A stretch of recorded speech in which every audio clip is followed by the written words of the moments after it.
तो फिर चलिए बच्चों, आज हम अपना पहला पाठ जो कल हमने आधा पढ़ा था उसको हम आज पूरा करेंगे और इस कविता में हम भारत माता के सुहाने सदन के बारे में जानेंगे। ठीक है, चलिए। कल हमने कुछ चर्चा भी की थी इस चित्र के बारे में और कुछ धर्मों के बारे में जाना भी था, और हमने कल पढ़ा भी था राम, रहीम और ईसा के बारे में पढ़ा था। ठीक है, तो हमने कल कितने अंतरे पढ़ लिए थे? तो हमने 3 पढ़े थे। तो चलिए पहले उसमें से कुछ प्रश्न पूछते हैं, फिर हम आज अपना नया श्लोक शुरू करेंगे, नया अंतरा समझेंगे। ठीक है जी। भारत माँ का सदन कैसा है बच्चों? बहुत अच्छा, भारत माता का सदन सुहाना है। ठीक है, तो हम यहाँ पे जो निस दिन रात दिन गुणगान करते, किसके गुणगान करते भाई? बहुत अच्छा, हम भारत माता के गौरव के गुणगान करते हैं। ठीक है, जो भांति भांति के फूल हैं ये कहाँ पर खिलते हैं भाई? बहुत अच्छा, ये भारत माता के आंगन रूपी सुंदर बगीचे के अंदर। ठीक है, तो चलिए बताइए कि हमें श्रेष्ठतम ज्ञान किस किस से प्राप्त होता है?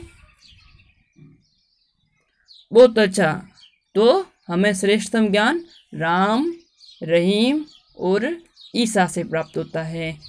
ठीक है बच्चों, अब चलिए हम अपना अगला अंतरा शुरू करते हैं। ऐसे ही आप रिवीजन करते रहिए ताकि हमें हमारे पाठ को पढ़ने में आसानी मिले और ताकि हम वापस भूलें नहीं इस पाठ को।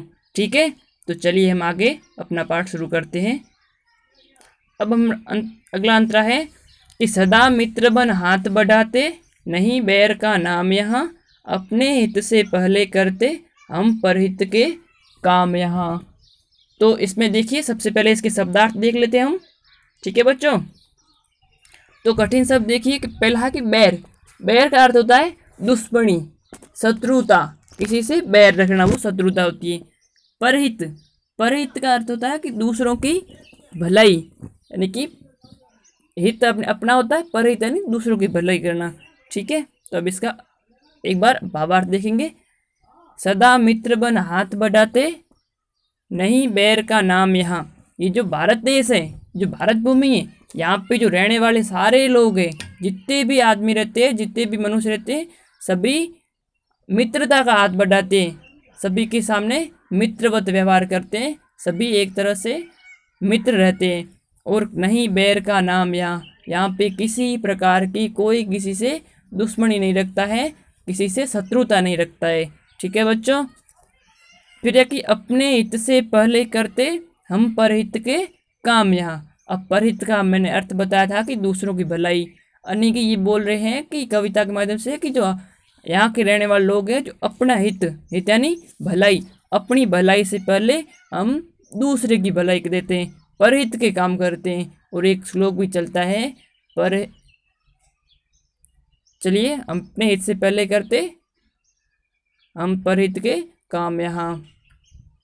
तो एक है परहित सरिस धर्म नहीं भाई, पर पीड़ा सर यदमाई, यानी कि जो दूसरों का जो परहित का काम है उससे कोई बड़ा धर्म नहीं है। और यहाँ पे भी लोग अपनी भलाई करने से पहले या अपनी भलाई चाहते हैं उससे पहले सामने वाले की भलाई भी चाहते हैं, यानी सभी का सुख हो, सभी अच्छे रहे। जैसे हम भी बोलते हैं कि सर्वे भवन्तु सुखिनः, सर्वे सन्तु निरामया, सर्वे भद्राणि पश्यन्तु माँ कश्चित् दुख भाग भवेत्, यानी कि सभी स्वच्छ हो, सभी सुखी हो, सभी निरोगी हो, यानी कि सभी आराम से सुख संपन्न हो, इसी तरह की कामना भी करते हैं। तो इसलिए हम परहित का काम भी करते हैं, अपने हित से यानी अपनी भलाई से पहले हम परहित का काम करते हैं। ठीक है बच्चों, अब है कि भारत अपना स्वर्ग मनोहर, कण कण भरा ललाम यहाँ, बहे, यहाँ पे नेह, नेह का स्नेह भी कर सकते, बहे स्नेह की निर्मल सरिता, सबका है सुखधाम यहाँ। तो इसके शब्दार्थ देख लीजिए। मनोहर यानी कि मन को हरने वाला या मन को अच्छा लगने वाला।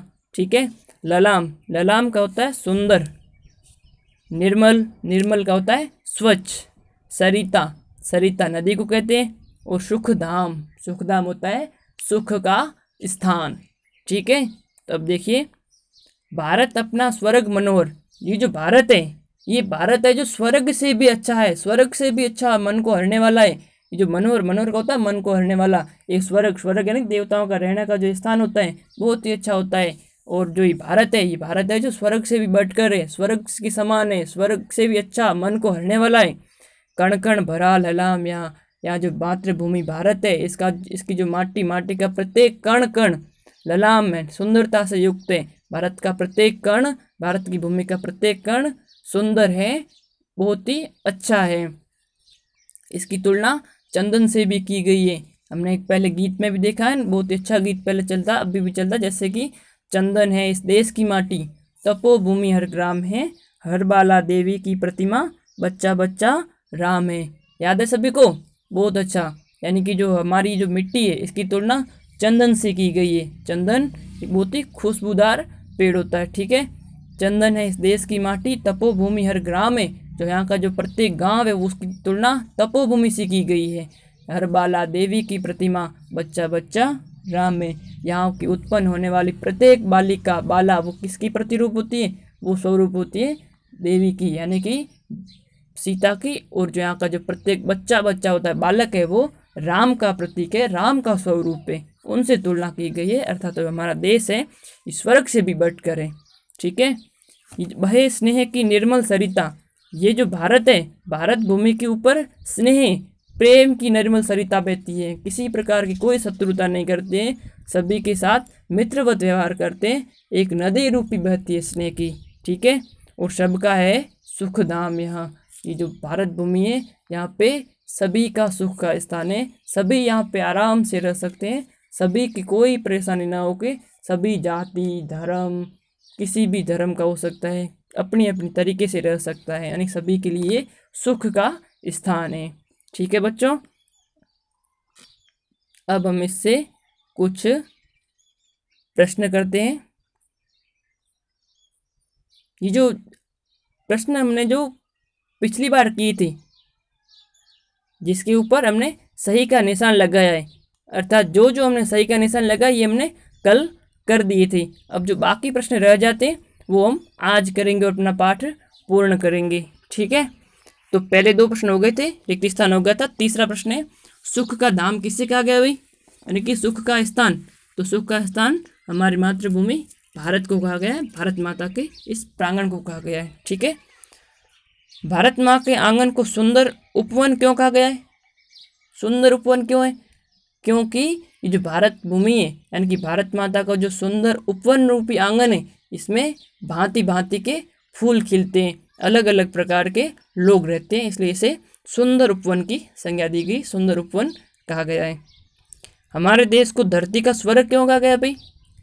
क्योंकि जो हमारा देश है, भारत है, ये स्वर्ग से भी बढ़कर है, स्वर्ग से भी अच्छा, मन को हरने वाला है। और ये इनका कण कण, यानी कि मातृभूमि भारत का प्रत्येक कण है वो अच्छा है, सुंदर है, यहाँ पर स्नेह की निर्मल सरिता बहती है और ये सुख का स्थान है, इसलिए इसे स्वर्ग कहा गया है, धरती का स्वर्ग। सुहाने सदन की क्या क्या विशेषता होती है? तो ये प्रश्न आप कविता के अंदर से ढूंढ के लिखेंगे, 4 से 5 विशेषता लिखेंगे, जिसके लिए इसको सुहाने सदन कहते हैं। और हमने ये पूरा पाठ पढ़ा है, इसी के माध्यम से ये प्रश्न करेंगे। अब भाषा की बात का जो पहला प्रश्न कल रह गया था, उसको आज देखेंगे कि दिए गए उदाहरण के योजक चिन्ह को जोड़ते हुए, यानी कि अनुसार योजक चिन्ह के स्थान पर और शब्द जोड़ते हुए पुनः लिखना है। योजक शब्द का अर्थ होता है कि 2 शब्दों को जोड़ने वाला, बीच में एक डैश दिया था जिसे योजक चिन्ह कहते हैं। जैसे यहाँ पे दिया है दुख और बीच में एक योजक चिन्ह दिया और पीछे लिखा सुख, तो इसका हो गया दुख और सुख। तो उसी तरह आपको राम रहीम, जाति धर्म, दिन रात, स्नेह प्रेम, माता पिता, इनको जोड़ के लिखना है, डैश हटा के यानी योजक चिन्ह को हटा के उसकी जगह आपको और लिखना है, राम और रहीम, जाति और धर्म, दिन और रात, स्नेह और प्रेम, माता और पिता, ठीक है। कर लेंगे सभी? बहुत अच्छा। अभी जो पूरा पाठ पढ़ा है इसके जितने भी प्रश्नोत्तर हैं, पहले पाठ सुखधाम के जितना अभ्यास करें यहाँ पे किया गया है। पहले तो अपने आप को स्वयं करना है, कोई किसी प्रकार से इसके अंदर नहीं देखेगा। और जहाँ हम अटक जाते हैं या हमें समझ में नहीं आता है तो एक बार वीडियो वापस देखेंगे, और फिर भी नहीं समझ में आता है तो यहाँ से इसको देख के करेंगे और इसको कंठस्थ करेंगे, याद करेंगे। ठीक है बच्चों, ये हो गया अपने अभ्यास कार्य। अभ्यास कार्य करेंगे, पूरा अभ्यास कार्य हो चुका है अपना। ठीक है, अब है कि वीडियो देखने के बाद आप भी भारत भूमि की कुछ और विशेषताएं याद करेंगे और ज्ञात करेंगे कि हम और क्या क्या विशेषताएं भारत भूमि की हो सकती है। इस सुहाने सदन को बनाने के लिए उसके बारे में आप जानेंगे।